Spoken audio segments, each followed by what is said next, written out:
우리 하나님 말씀 사무엘상 보겠습니다.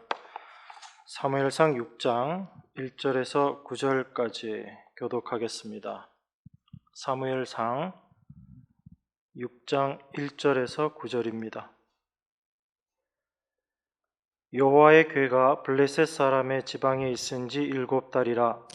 블레셋 사람이 제사장들과 복수자들을 불러서 이르되 우리가 여호와의 궤를 어떻게 할꼬 그것을 어떻게 본초로 보낼 것을 우리에게 가르치라. 그들이 가로되 이스라엘 신의 궤를 보내려거든 거저 보내지 말고 그에게 속건제를 드려야 할지니라. 그리하면 병도 낫고 그 손을 너희에게서 옮기지 아니하는 연고도 알리라.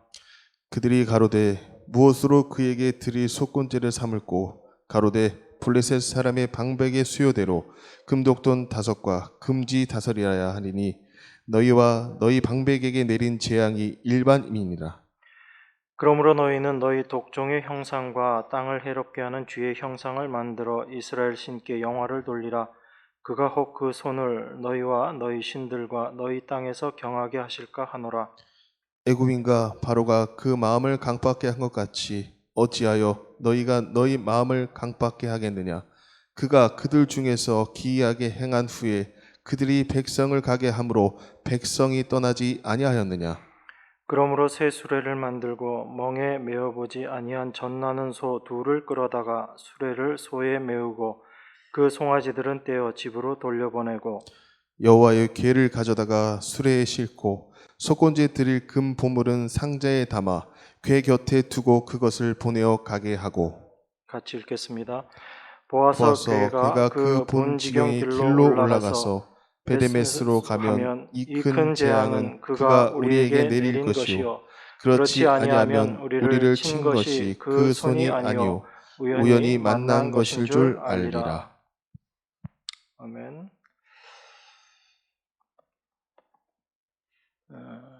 우리가 창세기 15장 4절에 있는 말씀을 보면 하나님께서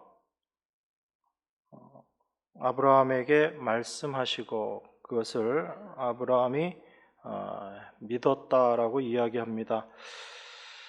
하나님께서 아브라함을 데리고 나가셔서 너의 후사가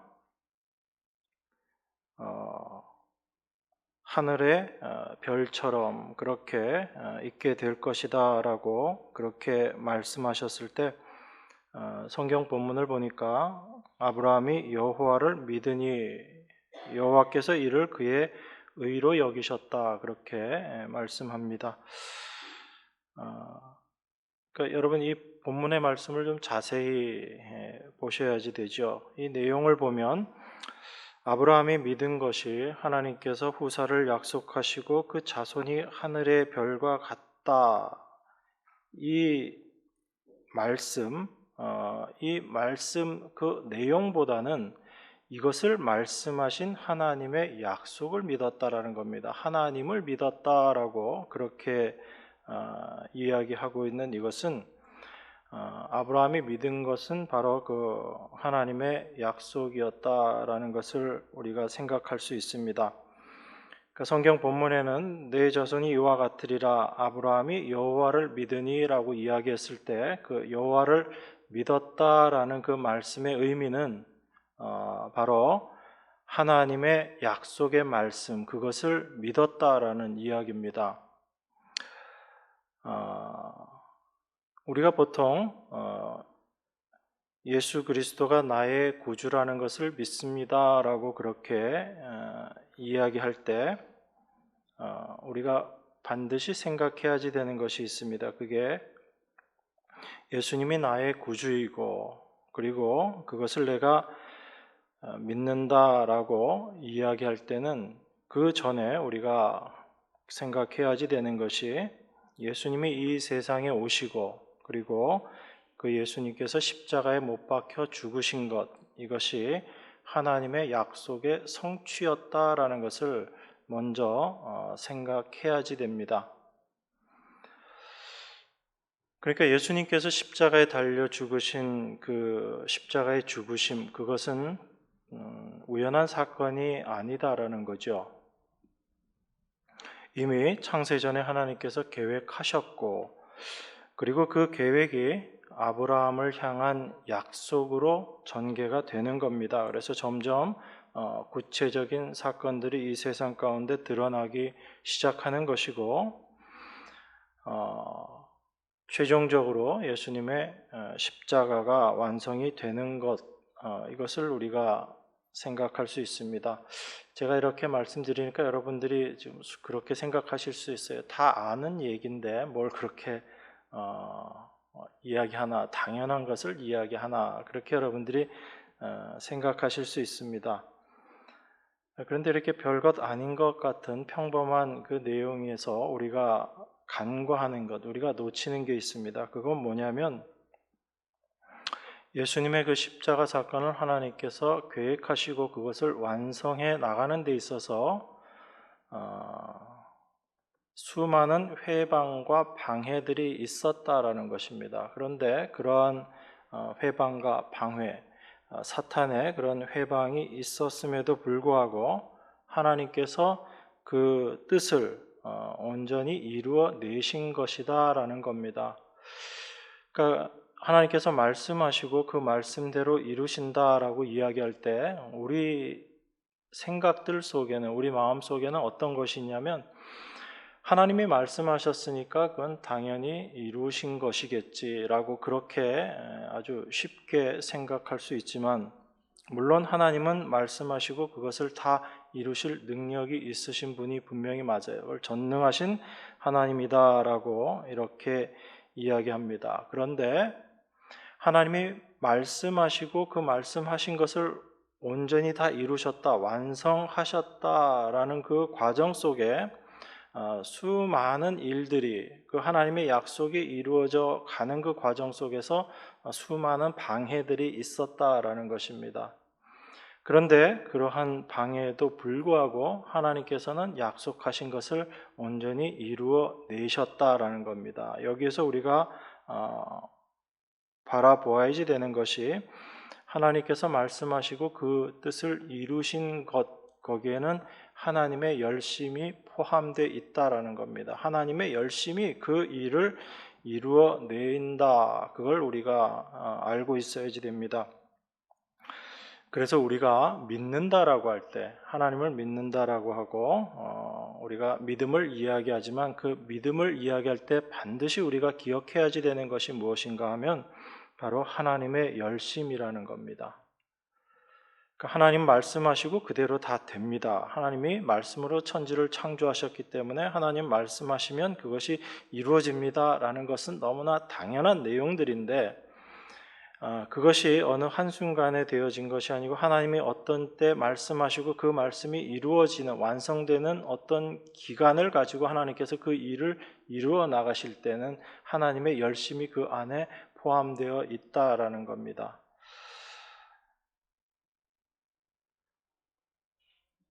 그래서 하나님께서 약속하시고 그것을 성취하신다라고 이야기할 때 그 하나님의 열심을 우리가 반드시 생각해야지 되는 것이고, 그 하나님의 일하심을 우리가 생각하게 되면 반드시 우리가 잊지 말아야지 되는 게 있습니다. 그게 뭐냐면, 그 하나님의 일을 온전히 이루어 내시는 것, 그 하나님을 믿는 우리들의 믿음에는 반드시 하나님의 일의 완성에 인간의 노력이 절대 포함되지 않는다라는 것을 여러분들이 꼭 기억하셔야지 됩니다. 이걸 자꾸 우리가 놓치기 때문에 신앙생활 하면서도 좀 혼란스러운 경우들이 있습니다. 사람들의 생각은 인간도 노력하면 그 열심과 노력으로 우리의 믿음을 더욱더 향상시킬 수 있다라고 생각합니다. 그리고 그러한 노력을 인정하지 않는다라고 그렇게 이야기할 때 우리 마음 가운데는 좀 답답함이 생기고 허탈한 마음도 생깁니다. 인간이 할 수 있는 게 아무것도 없다라고 그렇게 이야기하고, 또 그렇게 생각하게 되면 내가 해야 될 게 과연 무엇인가라는 그런 부분에서 여러분들이 많이 좀 허탈해 할 수 있습니다. 여러분 할 일 아무것도 없습니다. 하나님께서 다 행하시고 다 이루십니다 라고 이야기하면 한편으로는 참 좋은 것 같은데 한편으로는 우리 자신들이 느끼게 되는 심정이 어떤 거냐면 막막해요. 그럼 대체 무엇을 해야 되지라는 그런 생각이 여러분 마음 가운데 들게 됩니다. 그리고 여러분들이 아무것도 하지 않고 있으면 마음이 편안한 게 아니라 불안해져요. 뭔가를 꼭 해야지 될 것 같은데 하고 있지 않다라는 그 생각 때문에 여러분들은 불안해집니다. 그래서 아무것도 안 하는 것보단 그래도 뭔가라도 하는 것이 낫겠지라고 생각하고 내가 무엇을 할 수 있을까 그런 것들을 생각하고 무엇을 하려고 또 노력하기도 합니다. 사람들이 뭔가 해야지 된다라고 그렇게 생각하고 가만히 있지 못하는 것, 그건 바로 사람들이 어떤 일을 행함으로 말미암아 나라는 존재가 자기 자신의 어떤 존재성, 존재감에 대해서 느끼게 되기 때문에 그렇습니다. 아무것도 하고 있지 않으면 나라는 존재가 아무것도 아닌 것처럼 그렇게 느껴지거든요. 그래서 무언가를 할 때 사람들은 자기 자신의 그런 존재 가치에 대해서 인정하게 되고 또 불안한 마음도 갖지 않게 되는 것입니다. 근데 이것이 믿음과 연관지어서 우리들에게 많은 오해를 갖게 하는 거죠. 저희가 지난 시간에 지난 수요일에 그 아브라함이 후처를 드렸던 그 말씀을 저희가 나눴습니다. 그런데 우리 창세기 25장 1절에 우리 한글 번역에는 나와 있지 않는 단어가 하나 있습니다. 그게 뭐냐면 히브리 원어에는 그 25장 1절이 어떻게 시작하냐면 야사프라는 그 단어로 시작이 돼요. 근데 여러분들 모르셔도 됩니다. 그냥 그 의미만 아시면 돼요. 이 단어가 어떤 뜻이냐면 다시 한다, 무엇을 더한다라는 그런 뜻이에요. 그런데 우리 한글 번역에는 그게 들어가 있지 않습니다. 그냥 아브라함이 후처를 취하였으니 그 이름이 그두라라 뭐 그렇게만 나와 있죠. 그런데 원문에 보면 원문대로 그대로 해석을 하면 이렇게 됩니다. 아브라함이 다시 행했다, 다시 뭘 더했다 그렇게 얘기하고 그가 후처를 취했다 이렇게 번역이 될 수 있는 거거든요. 그러니까 아브라함이 후처를 취한 것을 다시 똑같은 일을 반복했다라는 의미로 성경은 기록하고 있는 거예요. 모세가 기록할 때 그렇게 기록한 것입니다. 그래서 하나님께서 아브라함에게 사라를 통해서 너 후손을 줄 것이다, 그 백성들을 세우실 것이다 라고 하나님께서 말씀하셨는데도 불구하고 아브라함이 그걸 기다리지 못하고 하갈을 첩으로 맞이해서 이스마엘을 낳게 되잖아요. 그런데 그 일을 아브라함이 말년에 다시 또 행했다라는 의미로 창세기 25장 1절이 그렇게 되어 있는 것입니다.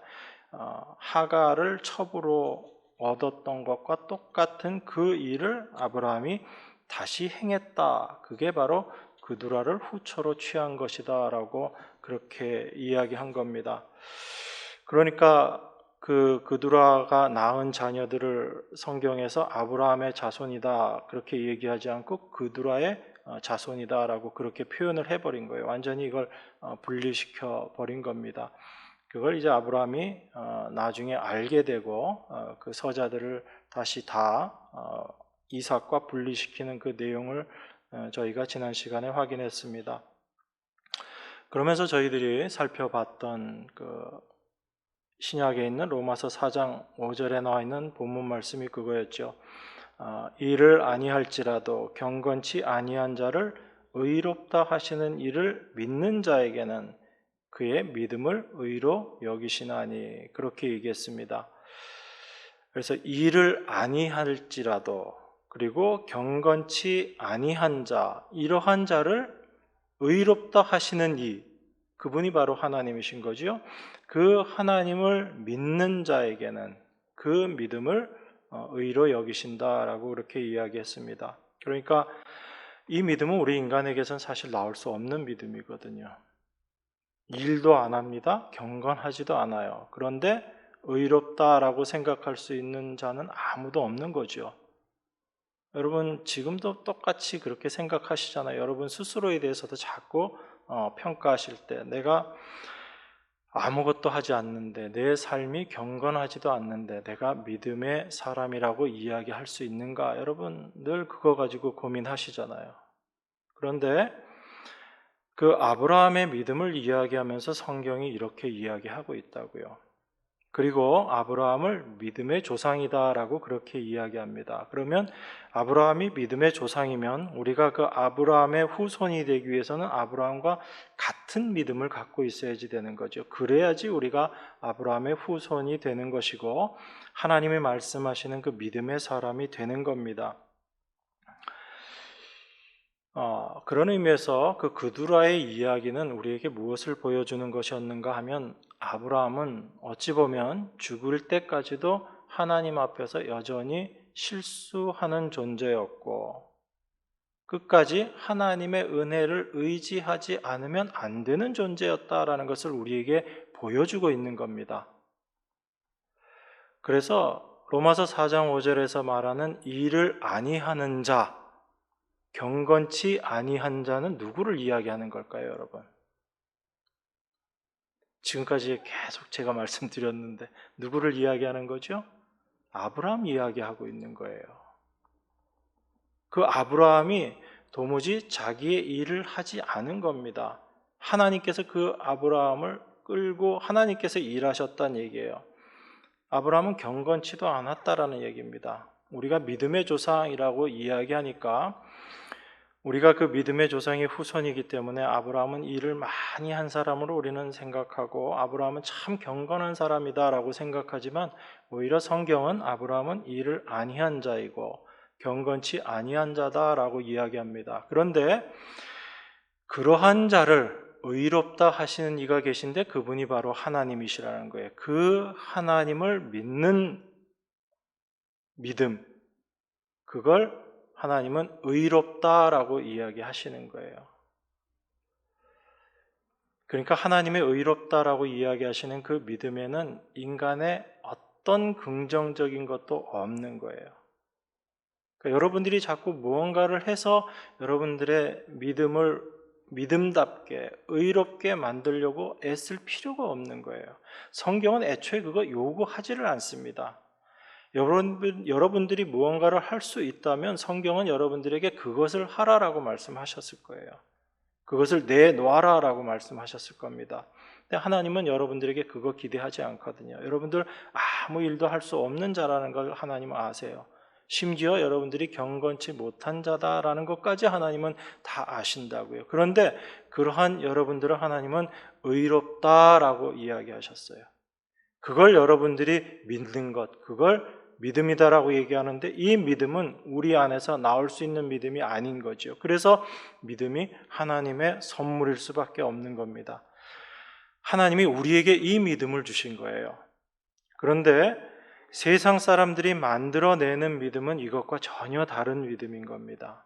인간의 열심이 들어가야지 되고요. 인간이 경건해야지 됩니다. 인간의 수고와 노력이 들어가야지 되고 우리의 열심으로 믿음을 더 아름다운 믿음, 더 멋있는 믿음으로 만들어낼 수 있다라고 이야기하는 게 세상 사람들이 만들어내는 믿음인 거예요. 하나님은 이 믿음을 믿음이라고 인정하지 않으시는 겁니다. 하나님이 주신 믿음, 그것만이 아브라함에게 임한 믿음이었고 그 믿음을 가진 자들이 아브라함의 후손이다라고 이야기하는 자들인 거예요. 그런 의미에서 성경은 끊임없이 무엇을 이야기하고 있냐면 사람은 열심히 하나님의 일을 망치고 있지만 하나님은 그 사람의 망치는 것에도 불구하고 하나님께서 이루어내고 계신다라는 것을 성경이 우리에게 지금 보여주고 있는 겁니다. 이게 오늘 여러분하고 같이 읽은 사무엘상에 나와 있는 본문의 내용입니다. 여러분 이 내용은 잘 아시죠?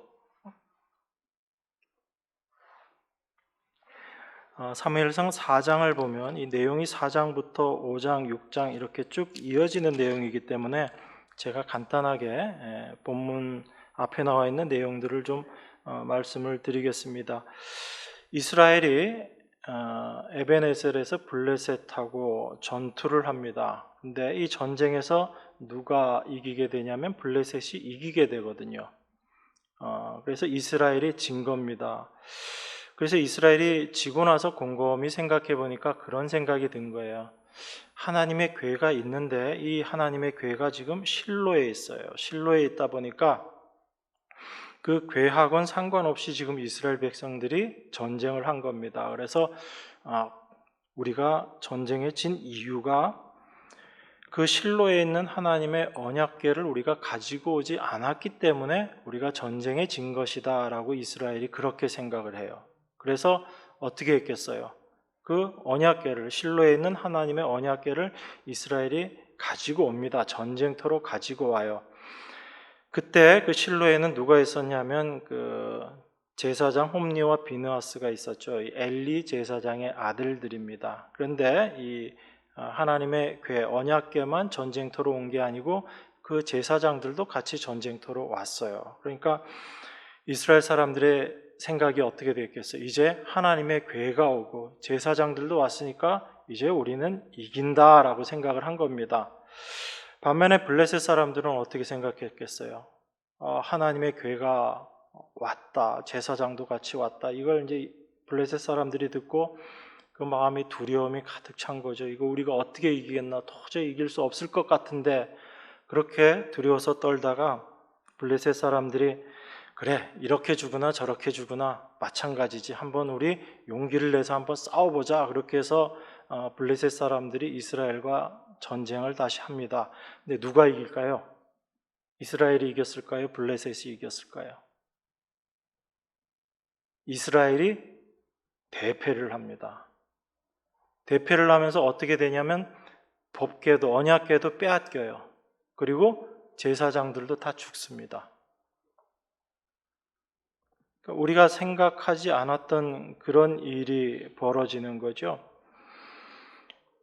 그래서 그 언약궤를 빼앗겼다는 얘기를 듣고 엘리 제사장도 그 소식 듣고 죽게 되죠. 의자에서 넘어감으로 이렇게 목뼈가 부러져서 죽었다라고 그렇게 성경이 이야기합니다. 자, 그렇게 하나님의 언약궤가 그 전투를 통해서 블레셋에게 넘어가요. 그래서 그 언약궤를 블레셋 사람들이 아스돗으로 옮깁니다. 아스돗이라는 곳으로 옮겨서 그들이 믿는 신 다곤신이 있는 신당에다가 그 법궤를 갖다 놔요. 근데 그 법궤를 갖다 놨더니 그 다음날 어떤 일이 생기냐면 그 다곤신이 여호와의 궤 앞에 엎드러져 가지고 얼굴이 땅에 닿아 있는 거예요. 그러니까 그 블레셋 사람들이 어떻게 생각했겠어요? 이게 갑자기 왜 이런 일이 생겼지라고 생각하고 일단 그 자기들의 신상을 다시 제대로 세워 놓습니다. 그리고 나서 그 다음날 가봤더니 전날보다 더 심각한 상황이 벌어진 거예요. 그 머리하고 손목이 끊어져 가지고 문지방에 가 있고 몸뚱이만 남아 있는 겁니다. 엎어져 가지고. 그리고 나서 그 아스돗에 어떤 일이 또 생기게 되냐면 그 독종이라는 거, 전염병 같은 게 퍼져 가지고 아스돗 사람들이 엄청나게 많은 사람들이 죽게 되는 일이 생깁니다. 그 아스돗 사람들이 두려운 거죠. 그래서 그 하나님의 궤를 어디로 옮기냐면 가드로 옮겨요. 가드로 그 하나님의 궤를 다시 옮깁니다. 그랬더니 그 가드에서 또 무슨 일이 일어나냐면 아스돗에서 있었던 일과 똑같은 일이 벌어지는 거예요. 독종이 퍼져가지고 가드 사람들이 또 엄청나게 피해를 보게 됩니다. 그리고 나서 또 궤를 또 옮겨요. 어디로 옮기냐면 에그론이라는 곳으로 옮깁니다. 에그론으로 옮겼더니 또 별일이 없는가 하면 또 똑같은 일들이 벌어지는 거예요. 그렇게 되니까 블레셋 방백들이 다 모여가지고 결의를 합니다. 그 결의의 내용이 사무엘상 5장 11절에 보면 이렇게 이야기합니다. 이에 보내어 블레셋 모든 방백을 모으고 가로되 이스라엘 신의 궤를 보내어 본초로 돌아가게 하고 우리와 우리 백성 죽임을 면케하자 하니 이는 온 성이 사망의 환난을 당함이라. 거기서 하나님의 손이 엄중하심으로 이렇게 이야기합니다. 그러니까 블레셋 그 방백들, 관리들, 그 지도자들이 다 모여가지고 이제 무슨 그 결의를 하냐면 도저히 안 되겠다. 우리가 전쟁에 이겨서 하나님의 궤를 우리가 가지고 왔는데 그 하나님의 궤가 있는 곳마다 그곳에 독종이 생겨가지고 사람들이 많이 죽더라. 그러니까 이거 우리가 도저히 관리하면 안 되겠으니까 이 궤를 원래 있던 곳으로 돌려보내자라고 그렇게 결의를 합니다. 그리고 그 결의한 대로 시행하는 게 저희가 오늘 읽었었던 6장 1절부터 나와 있는 내용이죠. 1절에 보니까 여호와의 궤가 블레셋 사람의 지방에 있은 지 7달이다 그렇게 이야기합니다. 그러니까 7달 있는 동안에 이 블레셋 사람들이 얼마나 많이 괴로움을 겪었겠어요. 정말 고난을 많이 겪은 겁니다. 그래서 블레셋 사람들이 제사장들하고 복술자들을 불러가지고 어떻게 이 여호와의 궤를 그 원래 있던 곳으로 보내야지 되겠는가, 그걸 좀 우리한테 가르쳐라라고 그렇게 이야기합니다. 그랬더니 그 블레셋 제사장들과 복술자들이 이야기하는 게 3절부터 나와 있습니다. 그들이 가로되 이스라엘 신의 궤를 보내려거든 거저 보내지 말고 그에게 속건제를 드려야 할지니라. 그리하면 병도 낫고 그 손을 너희에게서 옮기지 아니하는 연고도 알리라 라고 그렇게 이야기하고, 그리고 구체적으로 그 궤를 어떻게 옮겨야지 될 것인가에 대해서 이야기를 하는 내용이 7절부터 나와 있습니다.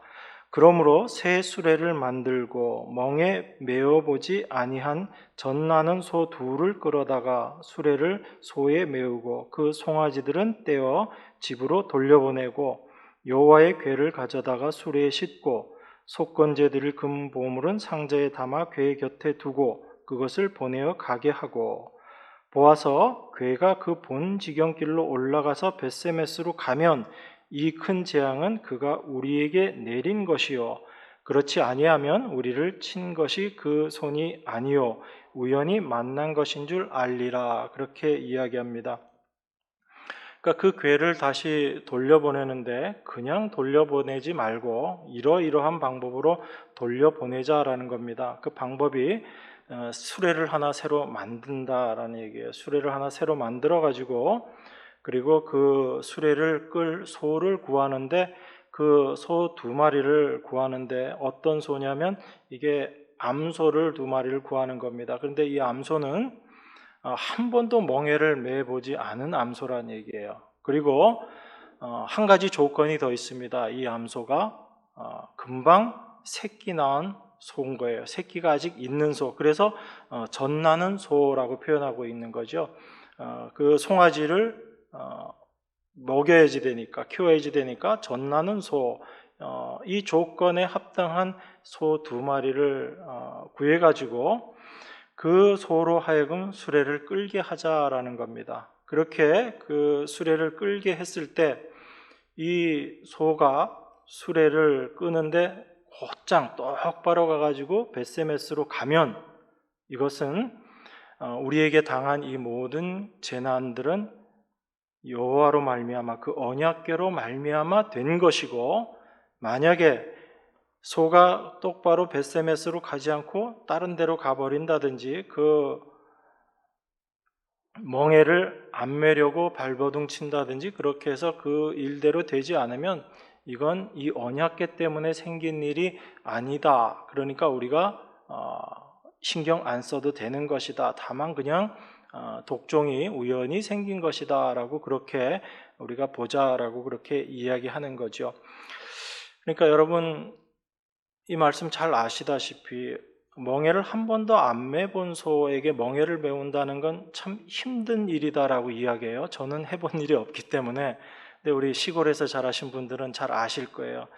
소가 어느 정도 자라가지고 이제 농사일을 시작하게 될 때 멍에를 지우는 일을 하는데 처음에 그걸 하면 굉장히 발버둥 치고 그런다고 그럽니다. 그래서 이게 여러 번 훈련을 하고 그렇게 해야지 이제 멍에를 맨다라고 이야기해요. 근데 이거보다 사실 더 심한 일이 있습니다. 그게 뭐냐면 금방 새끼 낳은 소를 어미하고 새끼를 떼어 놓는 거죠. 이것같이 힘든 일이 없다라고 그래요.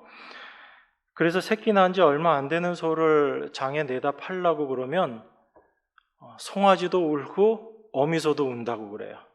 눈물을 뚝뚝 흘린다고 그럽니다. 저도 이건 본 적이 없어요. 저는 뭐 하여간 이 내용은 저는 본 적이 없지만 아시는 분들이 이렇게 이야기를 하더라고요. 그러니까 멍에 매지 않은 소에 멍에를 메우고, 그리고 더군다나 그 소가 새끼 낳은 지 얼마 안 되는 소인데 새끼하고 띄워놓고 그 일을 감당케 하는 수레를 끌게 했을 때 그걸 제대로 행할 수 있는 그 소, 그건 불가능하다는 얘기입니다. 그죠?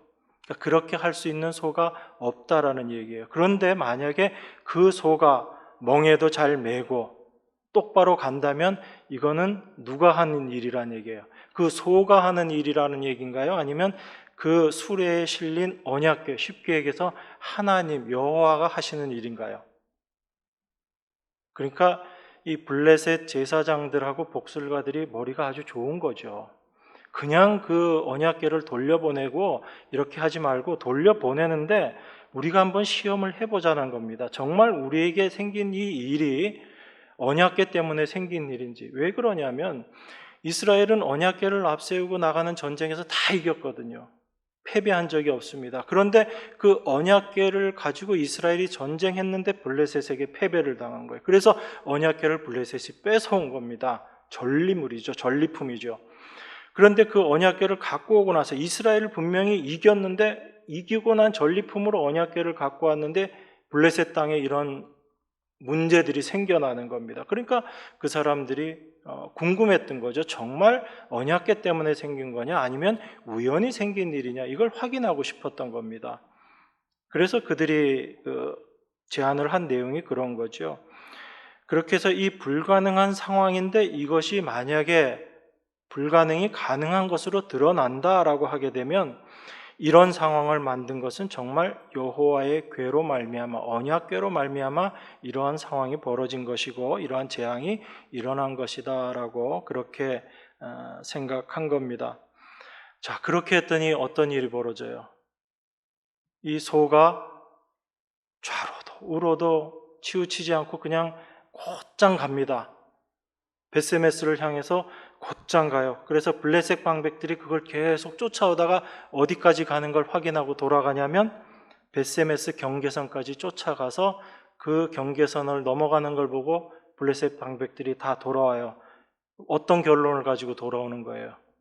우리에게 임한 재앙이 우연히 생긴 게 아니라 저 여호와의 궤 때문에, 언약궤 때문에 생긴 것이다라고 그렇게 그들이 생각하고 이제 돌아가게 되는 거죠. 그 베세메스 사람들이 밀 일을 하다가 밀 베다가 그 궤가 돌아오는 걸 보고 아주 기뻐하는 그 내용이 10절에서 16절에 보면 나와 있습니다. 그래서 그 베세메스 사람들이 그 수레에 나무를 패고 그리고 그 암소들을 번제물로 여호와께 드립니다. 그렇게 하나님 앞에 제사를 드리는 거죠. 그래서 그 언약궤가 베세메스로 돌아가는 것을 본 그 블레셋 사람들이나 언약궤가 다시 돌아오는 모습을 본 이스라엘 사람들이나 무엇을 느낀 거예요? 여러분들 제가 지금까지 얘기한 이 얘기를 들으시고 아무 느낌이 없으시면 안 되는 거죠. 블레셋 사람들이나 이스라엘 사람들이나 그 광경을 보면서 뭘 느낀 거예요? 우리들은 우리가 잘못해서 여호와의 그 궤를 빼앗겼는데 우리가 그 여호와의 궤를 찾아오는 것이 아니라 여호와의 궤가 스스로 있어야 할 곳으로 돌아오고 계시는구나. 하나님께서 우리 인간이 실패한 그 실패를 그냥 버려두지 않으시고 그 실패를 뛰어넘는 하나님의 일하심으로, 하나님의 열심으로 다시 이스라엘에게 그 언약궤를 하나님께서 다시 돌려주고 계시는구나. 이걸 지금 발견하고 확인하는 거죠. 그러니까 이건 철저하게 무엇을 이야기하고 있는 내용이냐면 하나님의 일하심을 지금 우리에게 보여주고 있는 내용이에요. 여러분들 여기서 다른 내용을 볼 수 있는 게 아닙니다. 여기는 오직 하나님의 그 일하심만을 우리에게 보여주고 있는 거예요. 언약궤 홀로 그 전쟁에서 지금 이기고 돌아오고 있는 장면인 거예요. 이스라엘은 전쟁에서 패배했는데 그 패배한 이스라엘을 그냥 그대로 내버려 두시지 않고 언약궤 홀로 오히려 그 블레셋을 물리치고 이스라엘에게 돌아오고 있는 이 모습인 거예요. 이게 바로 하나님께서 당신의 언약을 어떻게 이루어내시는가를 우리에게 보여주고 있는 겁니다. 그러니까 여러분, 구약은 철저하게 그림자로 우리에게 보여주신 거예요. 허상이라는 의미에서의 그림자가 아니라 실제이신 하나님, 예수님께서 어떻게 일하시는가를 구약이라는 그림을 통해서 우리에게 지금 보여주고 계신 거예요. 그래서 그 구약의 모든 말씀이 바로 예수님을 가르치고 있다라고 예수님께서 말씀하신 거예요. 그러니까 여러분들은 그 구약의 내용들을 보시면서 뭐 이런 일이 있었네, 저런 일이 있었네를 보는 것이 아니라 그걸 통해서 십자가가 무엇인지를 여러분들이 올바로 보실 수 있어야지 되는 겁니다. 그걸 보지 못하면 그냥 이것은 이스라엘과 블레셋 사이의 전쟁에서 있었던 한 가지 일 정도로만 여러분들이 받아들여지시는 거죠. 자, 그러면서 굳이 이야기하지 않아도 될 이야기를 여긴 또 더 달아놨습니다. 그게 여러분 19절에 나와 있는 말씀이에요. 19절에 보면 이렇게 이야기합니다. 베세메스 사람들이 여호와의 궤를 들여다본 거로 그들을 치사 5만 70인을 죽이신지라. 여호와께서 백성을 쳐서 크게 살육하셨으므로 백성이 애곡하였더라. 아주 크게 애통하면서 슬퍼했다라고 이야기합니다.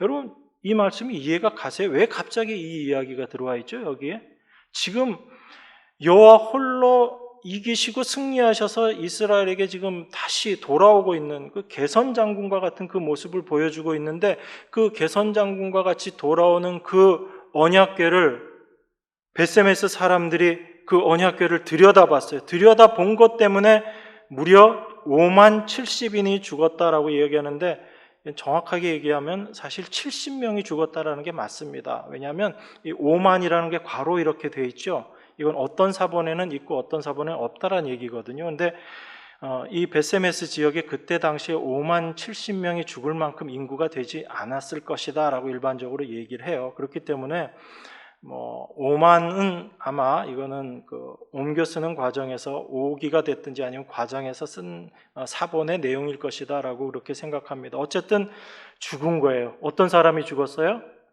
그 여호와의 궤를 들여다본 사람들이 죽었습니다. 왜 죽었죠? 이 사람들이 왜 죽었어요?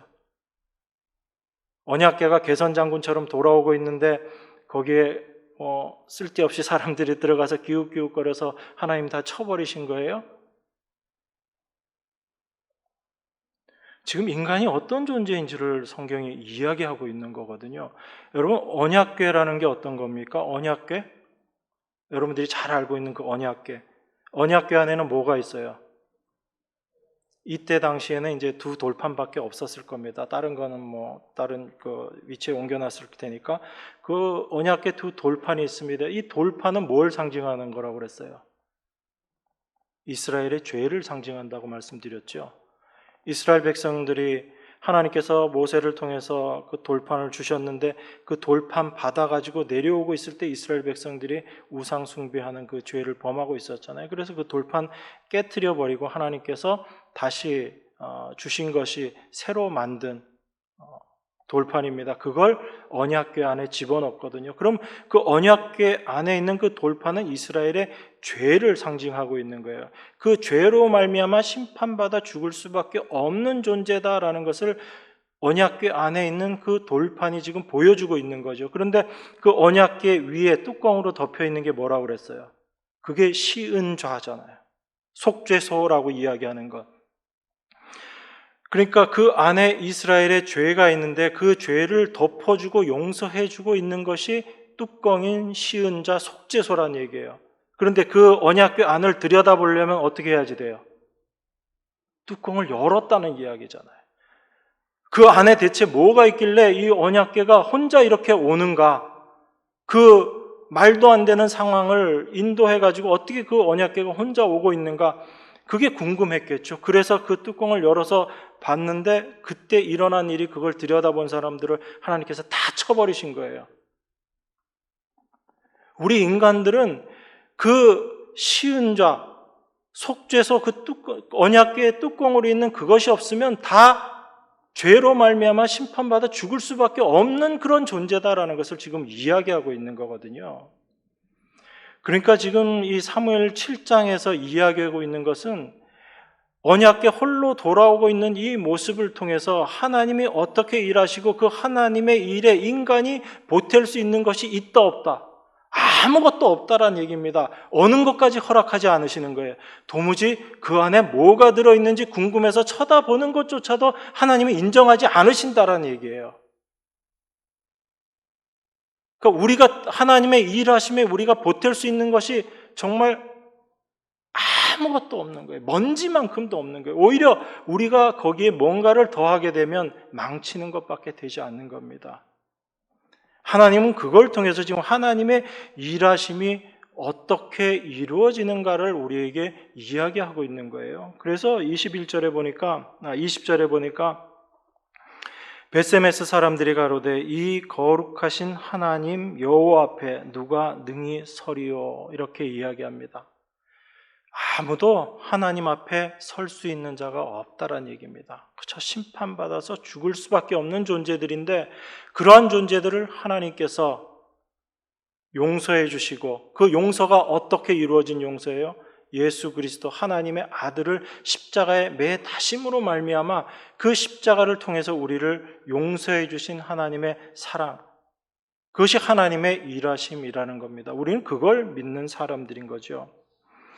그래서 이 언약궤 홀로 돌아온 이 사건을 통해서 하나님께서 어떻게 일하시는가 이걸 지금 우리에게 보여주고 있는 거예요. 이것을 아는 사람들이 믿음의 사람들이고 그들을 신자다라고 그렇게 이야기하는 것입니다. 그 하나님의 일하심 이것을 블레셋 사람들과 이스라엘 사람들에게 다 보여주셨어요. 이것이 하나님께서 약속하시고 그 약속을 하나님 홀로 이루어 가시는 그 하나님의 일하심을 우리에게 보여주고 있는 것입니다. 우리가 하나님을 언약의 하나님이다라고 그렇게 이야기를 해요. 그 말씀의 의미는 하나님께서 당신이 말씀하신 그 언약은 하나님 홀로 신실하게 이루어 내시는 하나님이시다. 그걸 우리에게 이야기하고 있는 겁니다. 그러니까 여러분들이 성경을 보실 때 어떤 하나님을 보셔야지 돼요? 하나님께서 당신의 약속을 어떻게 이루어내고 계시는가, 어떻게 이루어가고 계시는가, 그걸 여러분들이 말씀을 통해서 보셔야지 돼요. 그 하나님의 일에 내가 어떻게 도움이 될까, 내가 어떻게 더할까, 그걸 여러분들에게 성경은 요구하지 않고 하나님은 요구하지도 않습니다. 인간을 창조하신 그 창세 때부터 하나님께서 그걸 보여주셨잖아요. 인간을 창조하고 나서 뭘 일을 하라고 하나님 말씀하시지 않으신다고요.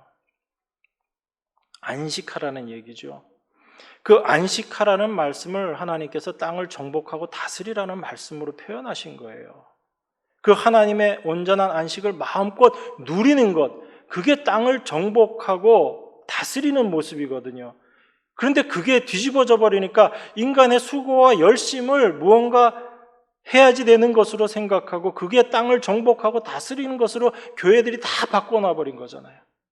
그러니까 참된 하나님의 안식이 없어져 버린 거예요. 하나님 백성이라고 하는 사람들 안에 안식이 없는 겁니다. 무언가 하지 않으면 늘 불안하고 내가 무언가를 해서 하나님께 이렇게 정성을 드려야지 하나님께서 그 정성을 보셔서 나에게 복 주시지 않을까 그 생각을 하고 있는 거예요. 성경을 완전히 왜곡시켜버린 거죠. 하나님이 어떤 분이신지를 우리 말씀을 통해서 확인해야지 됩니다. 그래서 하나님은 우리에게 믿음이라는 걸 주신 거예요. 우리가 만들어내는 믿음이 아니라 하나님이 주신 믿음, 그 믿음을 통해서 믿음의 눈으로 하나님의 말씀을 볼 때 하나님이 어떻게 일하셨는가라는 것이 우리 눈에 보여지게 되는 것입니다. 그래서 하나님께서 약속하신 그 약속의 완성, 그 언약의 완성, 이게 바로 예수님의 십자가를 통해서 이루어진 거잖아요. 하나님께서 약속하신 그것을 당신의 아들 이 땅에 보내셔서 다 이루어내신 거죠. 그래서 예수님의 말씀이 무언가요? 내 뜻대로 하는 것이 아니라 아버지께서 나에게 하라고 명하신 그걸 내가 다 이루어내는 것. 이게 예수님이신 당신이 이 땅에서 행하는 일이다라고 말씀하신 겁니다. 그러니까 하나님이 말씀하시고 그것을 예수님의 십자가를 통해서 온전히 이루어내신 거예요. 그래서 예수님께서 십자가에서 마지막에 다 이루셨다라고 말씀하시는 그 말씀은 어떤 거예요? 하나님이 말씀하신 그것을 다 이루셨다는 얘기죠. 그러니까 지금 여러분과 저는 아무것도 한 것도 없어요. 뭐 경건한 것도 없습니다. 그런데 그런 우리를 하나님께서 의롭다 하셨다는 거예요. 그게 우리 안에 믿음으로 다가오게 될 때 그것이 바로 하나님 앞에 의로운 자로 서게 되는 겁니다. 우리가 열심히 일해야지 되는 것도 아니고 우리가 경건한 자가 되어야지 되는 것도 아니고 그렇지 아니한 우리를 의롭다 하시는 그 하나님을 믿는 그 믿음으로 우리를 끌고 가시는 거예요.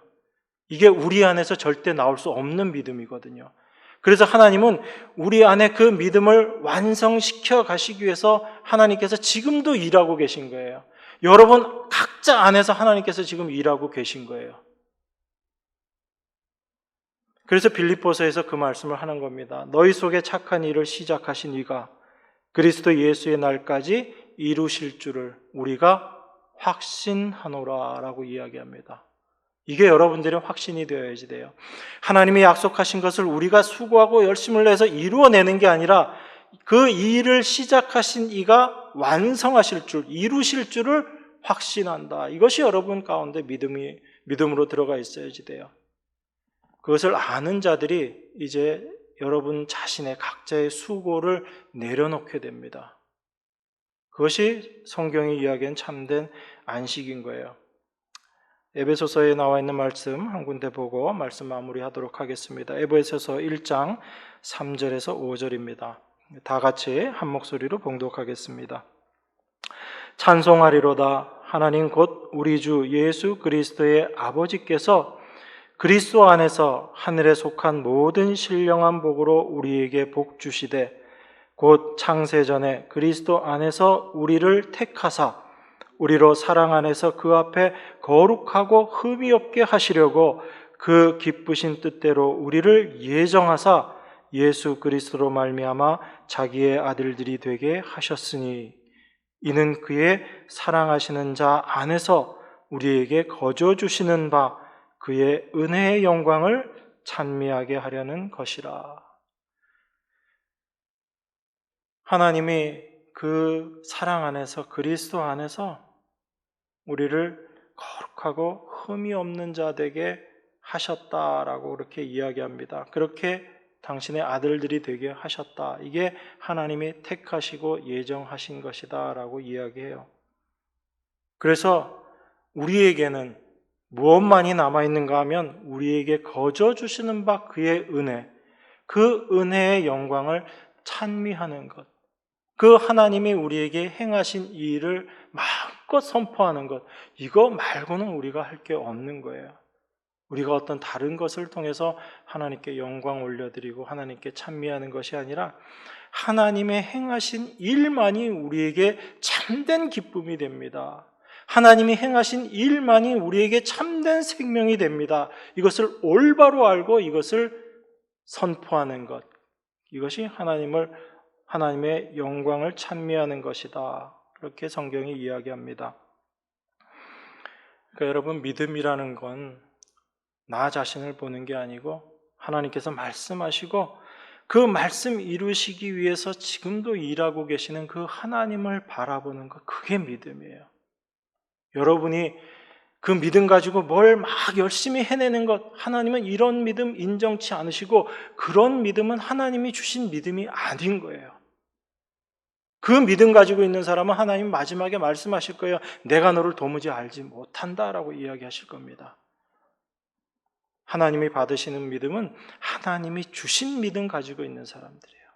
그 믿음 가지고 하나님이 지금도 열심히 일하고 계시다라는 것을 올바로 깨닫고 그 하나님만을 소망하면서 살아가는 자, 이 자들이 바로 하나님의 백성입니다. 이것을 믿는 것이 참된 믿음임을 여러분들 기억하시고, 지금 이 순간도 하나님의 일하심은 쉬지 않고 계속되고 있다라는 것을 여러분들이 늘 기억하시고, 그 하나님의 일하심 앞에 여러분의 모든 삶을 내어드리는 여러분과 제가 되기를 바랍니다. 기도하겠습니다. 하나님의 은혜를 감사드립니다. 우리의 열심도 아니고 우리의 수고도 아닌 오직 하나님이 말씀하시고 그 하나님의 열심으로 그 말씀들을 온전히 이루어내시는 그 하나님의 일하심을 이 시간에도 감사드립니다. 주님께서 십자가에서 다 이루었다 말씀하실 때 그 하나님의 말씀을 온전히 이루신 것임을 우리 안에 참으로 믿게 하셔서 아무 일도 하지 않더라도, 심지어 우리가 경건치 못한 자라 할지라도 이러한 우리를 의롭다라고 인정하신 그 하나님의 말씀을 온전히 믿는 그 믿음 가운데, 그 사랑 가운데 거하는 저희 모두가 될 수 있도록 하나님 축복하여 주시옵소서. 그것만이 우리 안에 온전한 믿음으로 자리 잡게 하셔서 하나님의 행하신 일만을 찬미하는, 그 하나님께 영광 올려드리는 저희 모두가 될 수 있도록 하나님 축복하시고 인도하여 주시옵소서. 우리 안에서 선한 일을 시작하신 이가 마지막 날까지 이것을 온전히 이루실 줄 저희가 확신하면서 귀하신 예수 그리스도 이름으로 기도드리옵나이다. 아멘.